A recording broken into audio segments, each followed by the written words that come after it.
Welcome to the EMBA Consortium Week from me, David. A couple of months ago, we never thought we'd be saying that today. In this year, above all, when our lives have changed more than we could ever have imagined, when the apparently secure world was shown to be far more fragile than we thought possible, here we are, against the odds, together virtually, if not in person. That in itself is some achievement. Thank you, as Jose has said, to all the people who have made this possible, from the amazing support staff in our member schools, to the faculty, to that have had the courage and the drive to support our endeavor, to our wonderful speakers and project providers who, while facing challenges that stretch them as people and as professionals, nonetheless have spared the time to share their experience. And thank you from me on your behalf to our small but utterly dedicated team of Jose, our founding chair, and Ipek, our manager, our organizer in chief, and perhaps the unseen hero, the unflappable Ashley, our brilliant stage manager from Events Air. All have crowded months and years into weeks and days, a monumental effort. Last, but by no means least, thank you to all of you for signing up. When we launched the idea, we thought that with a bit of luck, we might get 100 people registering. And here we are on a Sunday in September with around 400 people signed up, half of you following the diploma track. Wow. We hope you will have a great time, but please bear with us if and when things don't go entirely to plan. We think of you as our partners, not our customers, so please be patient and supportive as we struggle to master new technologies and new delivery platforms. We are all learning and learning at an incredible speed, going from learner drivers to Formula One pilots almost overnight. If anybody even a month ago had said we would be running this with all its features, I wouldn't have believed them. We hope that the inevitable scrapes and scratches will not spoil your enjoyment of what we hope will be a memorable week. And on that note, if I may, I'd like to spend just a couple of minutes with you exploring sorry,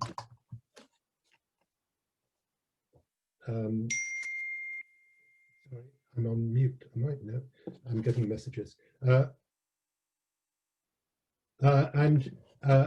Exploring the OnAir platform, because if you're going to get the most you can from the next few days, you need to see this as much more than just a vehicle for delivering academic content. We have planned this genuinely as an interactive and dynamic learning environment, and where learning is brought to life through exchanges and engagement. So let's start with a view of OnAir. I'm just going to share my screen so that you can see how we go through it.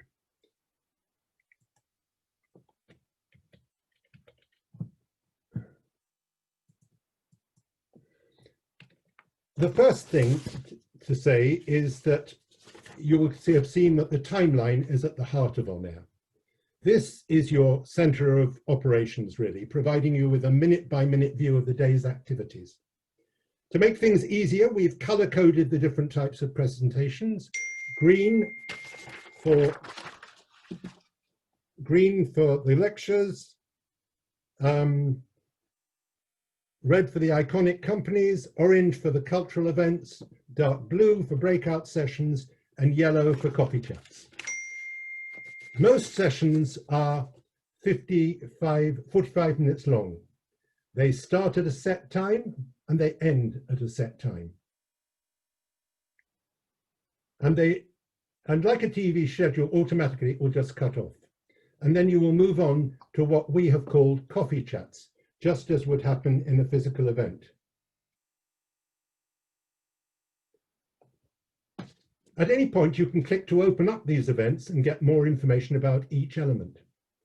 For instance, clicking on the meeting hub on the right there will enable you to see all your fellow attendees, and you can start connecting with them in a variety of ways. If you click the About button on each card, you can find out more about them. The video gallery presents a number of videos about our member schools and the countries in which they are situated. So let's click through to an event. I'm going to choose tomorrow's session with David Denyer. Note, this should appear in your own local time wherever you are logging in the world. On the Session Information tab, you can find more about each session and access speaker biographies. If your speaker has set up a poll, you will be able to participate through the poll tab. Live Q&A, questions and answers, is where you post any questions that you have for the speaker. We have asked for each speaker to leave 10 to 15 minutes for questions at the end of their presentation. You can record your own notes in the session notes drop-down at the bottom of the screen, and you can export these later. When a session is finished, you just click on Back to Timeline and prepare for the next session. This is likely to be a coffee chat, my favorite feature in OnAir, because this is where you can really network. It's like a kind of speed dating where you have short 3 to 4 minute informal chats with fellow participants randomly assigned in groups of 4. When the clock ticks down and your chat ends, you move on to another conversation. A great way to meet your fellow attendees in an informal way. At any moment, you can see how long until the next session starts through the clock that is on the top right of the screen. We've also added some gamification, where you can answer questions and win points, and new questions will be added every day. On the top right of the screen is the live support button, where you should be able to access technical assistance if you are having problems. We hope you won't. There is also a quick help guide should you need that to find your way around the site. And finally, and very important, the picture or initials that you can see top right is the place where you go not only to change your details, but most importantly, to refresh your screen if any changes are made to our program. If you click on that, there will be a drop-down button and you can refresh your screen, and we advise you to do that regularly. So there will be changes, I'm quite sure, during the week. And incidentally, if you can't be live with us at times throughout the week, you can still, we will be recording almost all of the sessions and making them available to you so you can catch up on these after you've caught up on your sleep. They may appear perhaps 1 or 2 days later as we need time to edit them, but the site will stay open for several weeks. There is much more to discover on the OnAir platform, as you will see during the week, but for the moment, that's enough from me, and I think we should get ready to launch. So I'm just going to stop sharing my screen, and hopefully you can come back to me and see me. And at this point, what will happen is that when this session ends, we will go into the first of the breakout rooms, where you just click to join in allocated groups, a group of 25 maximum of other people. And we'd just like you to spend a few minutes thinking about what your goals are for the week, just to reflect a little bit about what you want to get out of this week, where you want to be in 1 week's time. There will be breakout sessions every day, starting tomorrow, Monday, where you can meet on screen and discuss the presentations perhaps that have most interested you. And then after that, today, we have the first of our coffee chats, what I like to call the sort of speed dating bit, where in these quick 3 to 4 minute social interactions, you just move around and meet people. But before we get going, I thought it was important to reflect on a couple of things. We are, by definition, the lucky ones. Our ability to turn up today is evidence of that. But as we explore post-pandemic business solutions, I just wanted to start by reflecting on what COVID has meant and continues to mean to much of the world. COVID on the Breadline is a film made by my friend and former student Tom Gibb back in March. Tom used to be a BBC correspondent, actually based in Brazil. He now makes film for a charity, and this is a shorter version of the full film, which you can actually find on our video gallery. As we go through the week and as we explore more about ourselves and others, just try to remember the words of a learned sage. We don't see things as they are, we see things as we are. So now I'm going to leave you with this film, which runs for about 7 minutes, and then we will move into the breakout session. So thank you again for being with us today, and we look forward to you experiencing an excellent week. So if with any luck, you should be able now, in just 1 second, when I get myself sorted, to move on to the screen that I want to show you. So here we go. And I hope you can hear this.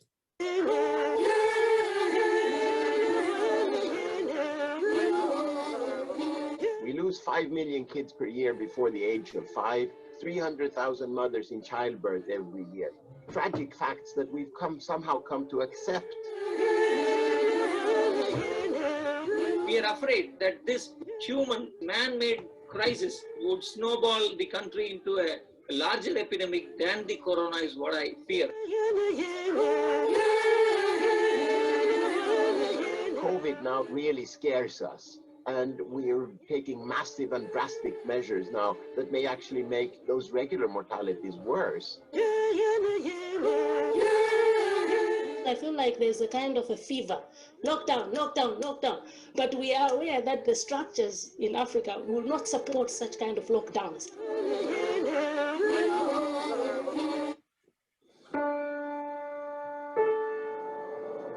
Coronavirus spreads through movement of people on high-speed rail around China, then on airline routes around the world. Lockdowns forcing people to stay at home are supposed to stop people moving. But in low-income countries, the opposite has happened. In Africa and India, 80% of people work informally, earning from hand to mouth. Hungry people will move to find food for themselves and their children.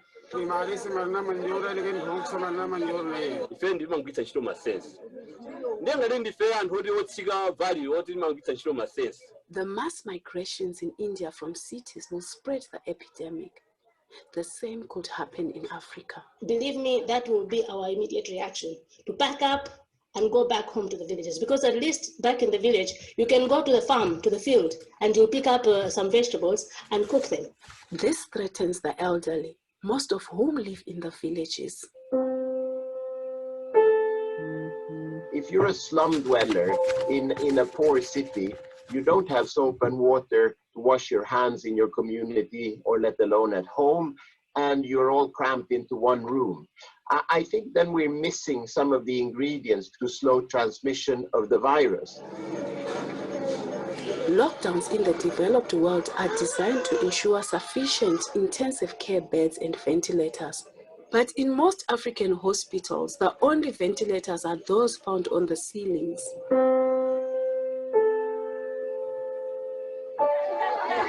The risk of lethal consequences of COVID-19 goes up sharply with age, especially after the age of about 65. Only 3% of Africans make it to the age of 65. In Europe, the median age is 42. Africa is by far the world's youngest continent, with a median age of just 18. India has 6% over 65. Europe has 20%. This makes COVID a much greater threat to rich countries. Lockdowns will disrupt treatment programs for more deadly diseases, which already kill millions every year. 2/3 of all the, say, HIV, tuberculosis is in sub-Saharan Africa, and we've been battling with these diseases for years. The other diseases that are rampant in Africa are still there. As UNICEF, we're quite concerned about what we call the collateral impacts of the lockdown measures that are being taken across poor countries. When they have malaria, quite a number of children go into convulsions. We have got these childhood diseases, and these need immunization, not to forget HIV/AIDS. Lockdowns threaten economic crisis, increasing diseases of malnutrition and poverty. We like to say that we would lay our lives down for our children, but we are in fact making the choice to shift the mortality burden from older populations in wealthier regions to younger populations in poorer regions. Families will stop educating children, robbing them of their futures. We implemented a geographic lockdown, geographic methods of flattening the curve rather than locking down the whole country. Closing city and district borders could stop people moving, while keeping the flow of goods and food. Within each area, people could keep working. This would create a series of smaller waves rather than one big COVID epidemic. It would allow scarce resources of oxygen to be moved to epicenters, as well as other local measures to control local outbreaks. Computer modeling shows physical distancing of elderly people could save many lives. This is difficult in villages where several generations often share the same heart. But if communities know the threat, they can find solutions. In this village in Malawi, children are being moved out of the huts where they live with elderly. Caregivers are learning how to prepare food hygienically, and they are practicing physical distancing. People need to know who is at risk and who is not. Protecting the vulnerable requires an urgent mass education campaign to help communities find answers. From experience of working in rural areas scaling up HIV care, one of the lessons we learned is that the answers are in the community. In Africa, the elderly, because they have lived such a long life in some communities, they are really valued people. So if the community is aware and they all agree, they will devise creative ways of social distancing. We need to watch very carefully the epidemic as it emerges in Africa and find out local African solutions tailored to our population and our way of life.